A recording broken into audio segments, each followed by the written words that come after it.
Hello friends, 25 अप्रैल की news items देख लेते हैं।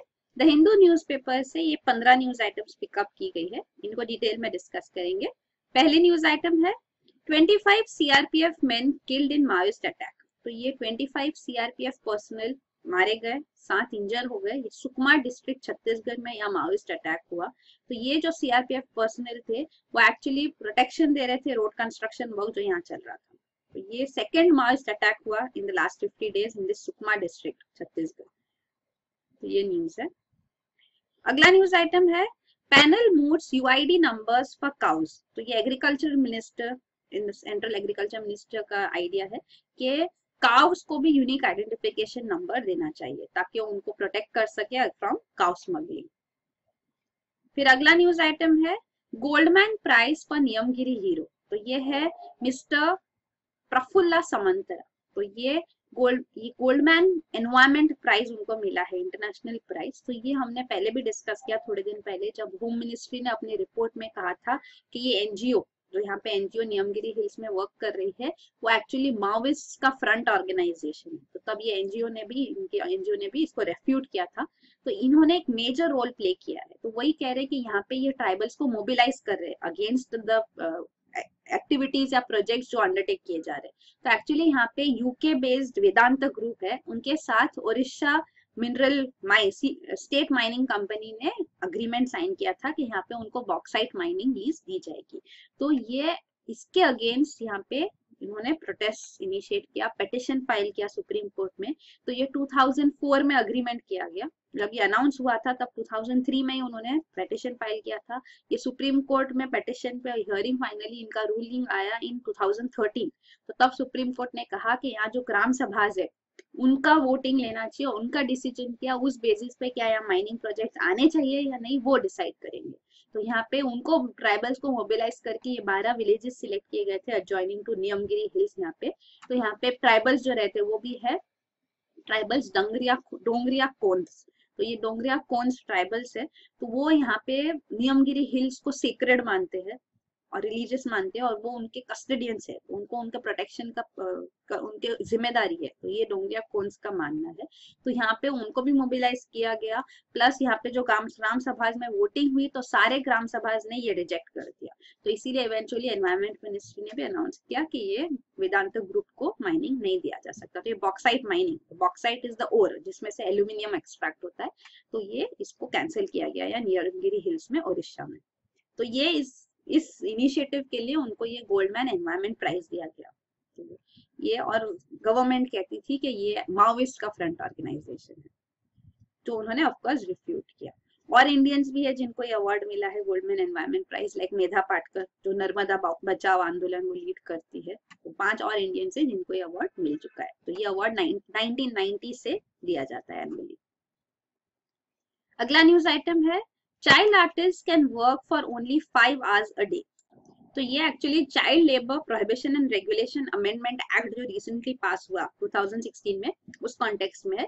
तो ये एक्ट में चाइल्ड लेबर लॉ जो नया आया है, अमेंडमेंट आया है, उसमें ये प्रोवाइड किया गया कि employment for children below 14 years of age completely banned है, लेकिन 2 एक्सेप्शन किए गए। ये 2 एक्सेप्शन थे चाइल्ड आर्टिस्ट जो एंटरटेनमेंट सेक्टर में वर्क करते हैं और दूसरे है जो फैमिली एंटरप्राइजेस को हेल्प करते हैं।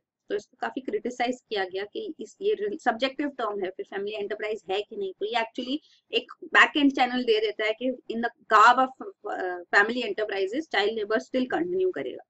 तो इसीलिए अब लेबर मिनिस्ट्री ने ड्राफ्ट रूल्स बनाए हैं, child labour prohibition and regulation amendment rules 2017। तो ये रूल्स के अंदर प्रोविजंस दिए गए हैं कि चाइल्ड आर्टिस्ट जो है और जो चिल्ड्रन फैमिली एंटरप्राइज में फंक्शन करते हैं, तो चाइल्ड आर्टिस्ट को इनको 5 hours से ज्यादा दिन में काम नहीं करना चाहिए और 3 hours लगातार, इससे ज्यादा 3 hours से ज्यादा लगातार काम नहीं करना चाहिए विदाउट रेस्ट। तो ये रूल है। फिर उनको जो अर्निंग्स है तो at least 20% of the earnings of child artist इनको फिक्स डिपॉजिट अकाउंट में रखना चाहिए ना नेशनलाइज्ड बैंक, और वो बच्चे को मिलेगा जब वो 18 हो जाएगा, 18 years एज का। दूसरा है कि इवन इनको चाइल्ड आर्टिस्ट को एम्प्लॉय करने के लिए डिस्ट्रिक्ट मजिस्ट्रेट का परमिशन मैंडेटरी होगा। और जो प्रोडक्शन यूनिट में चाइल्ड आर्टिस्ट वर्क करता है वहां पे एक नॉमिनेटेड पर्सन होना चाहिए जो रिस्पॉन्सिबल होगा safety and security of the child artist. तो ये सारे ड्राफ्ट रूल्स है। इवन उनको स्ट्रीट परफॉर्मेंसेज में पार्टिसिपेट करने नहीं दिया जाएगा, करना अलाउड नहीं होगा अगर वो मॉनेटरी पर्पस के लिए है तो ये रूल्स है। Plus for even for family enterprises में जो बच्चे काम कर रहे हैं उनके लिए यहाँ पे है कि इनको अलाउ किया जाएगा असिस्ट करने के लिए family in family and running family enterprises without affecting their school education. Without affecting एक कोर्ट्स में है, मतलब कि ये सब्जेक्टिव टर्म है कि कब अफेक्ट होता है कब नहीं अफेक्ट होता है, तो इसीलिए ये पॉइंट है। तो ये है नए रूल्स। तो ये ड्राफ्ट रूल्स है, फाइनलाइज होके जब ये पब्लिश होके तो ये फिर एप्लीकेबल होगा। फिर अगला न्यूज आइटम है supreme court for broad anti torture legislation. तो ये है सुप्रीम कोर्ट में एक पिटीशन फाइल किया गया था bye former union minister mister Ashwini Kumar, जो लॉ मिनिस्टर थे पहले। तो इन्होंने कहा है कि इंडिया में एंटी टॉर्चर लॉ नहीं है जिसकी जरूरत है। तो सुप्रीम कोर्ट ने भी ये कहा है कि गवर्नमेंट को एंटी टॉर्चर लॉ बनाना चाहिए। तो ये रूलिंग आई है उनकी। तो यहाँ पे वो कह रहे हैं कि ये तो एक तो आर्टिकल 21 जो है उसके अगेंस्ट जाता है। Article 21 is right to life. तो एंटी टॉर्चर लॉ होना इसलिए भी जरूरी है, प्लस इंटरनेशनल रेप्यूटेशन के लिए भी ये जरूरी है, क्योंकि काफी केसेस जब हम एक्सट्रेडिशन मांगते हैं तो गवर्नमेंट एक्सट्रेडिशन रिफ्यूज करती है, क्योंकि वो कहते हैं कि इंडिया में इनको रिस्क है कि इनको टॉर्चर होगा, इनह्यूमन ट्रीटमेंट होगा। तो इसीलिए हमारे पास एक एंटी टॉर्चर लेजिस्लेशन होना जरूरी है।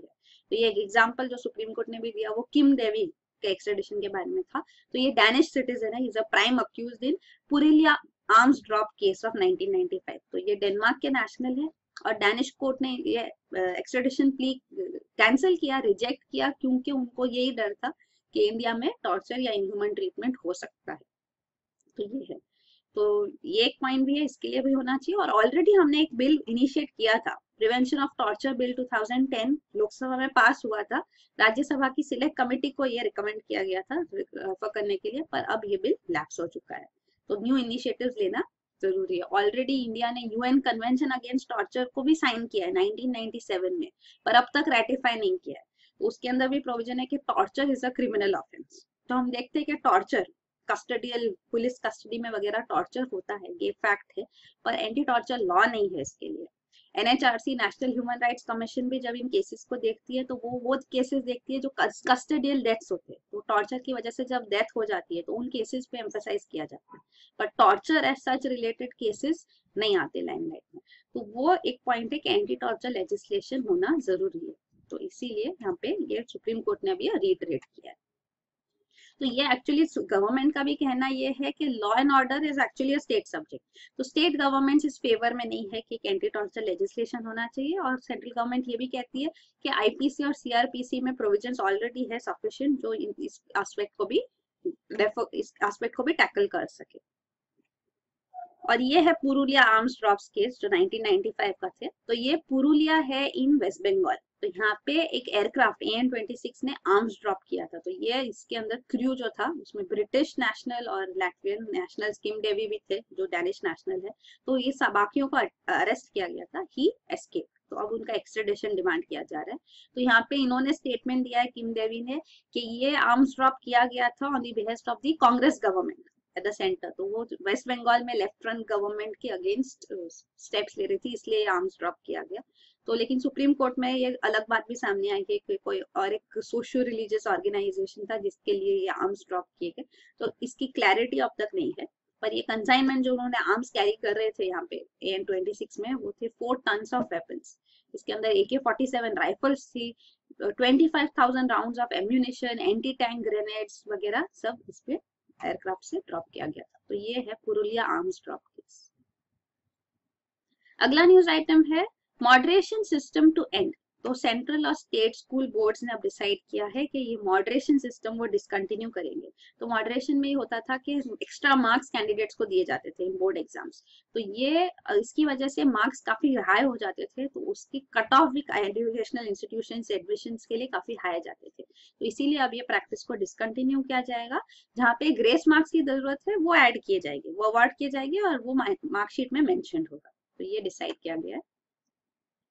फिर अगला है सुखोइस ज्वाइन फ्रंटलाइन स्क्वाड्रन इन पंजाब। तो ये पंजाब में इंडियन एयरफोर्स का जो स्क्वाड्रन है वेलियंट्स, इनमें यहाँ पे सुखोई 30 MKI जो मल्टी रोल फाइटर एयरक्राफ्ट है, जो लेटेस्ट इंडक्ट की गई है इंडियन एयरफोर्स में, वो इंडक्ट की गई।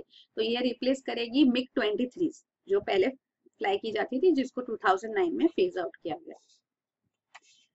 फिर अगला है, दोनों रशियन है, मिग भी और सुखोई भी। फिर अगला है, solve a problem win ₹1 crore. तो सेंट्रल गवर्नमेंट ने एक नई स्कीम लॉन्च करने का इनिशिएटिव लिया है, इसको कहते हैं ideas, innovations for development of efficient and affordable systems. तो इसके अंदर स्टूडेंट्स, हायर एजुकेशनल इंस्टीट्यूशंस के स्टूडेंट्स को किया जाएगा एनकरेज कि वो वॉलंटियर करे टू ऑफर इनोवेटिव, ओरिजिनल और प्रैक्टिकल सॉल्यूशंस। तो जो एरियाज रिकॉग्नाइज की गई है, HRD मिनिस्ट्री ने एरियाज रिकॉग्नाइज किए, जैसे कि health care, computer science, energy, affordable housing, agriculture, education, water resources, infrastructure, defence, cyber security, even environment, climate change. तो इसके लिए वो जो एरियाज है रिकॉग्नाइज, उसके लिए ये जब सोल्यूशंस देंगे, ये कंपटीशन होगा और जिसमें से बेस्ट सोल्यूशन जो पिकअप किए जाएंगे उनको ये प्राइज ऑफ ₹1 करोड़ मिलेगा इन ईच फील्ड। तो ये है आइडियाज। तो यहाँ पे हायर एजुकेशन इंस्टीट्यूशन के स्टूडेंट्स को एनकरेज किया जाएगा वॉलंटियर करने के लिए, पर IITs, NITs और CFTIs के स्टूडेंट्स के लिए मैंडेटरी पार्टिसिपेशन होगा। फिर अगला है, world bank, IMF try to woo Trump government.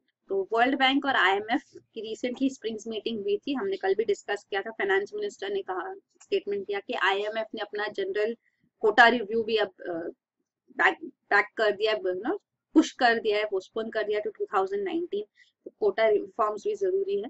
तो ये जो मीटिंग थी, इसके अंदर इवन US बजट में भी US प्रेसिडेंट डोनाल्ड ट्रम्प ने भी अपने US बजट में मल्टीलैटरल डेवलपमेंट बैंक्स को जो सपोर्ट दे रहे हैं उसको कट किया है फॉर द नेक्स्ट 3 years।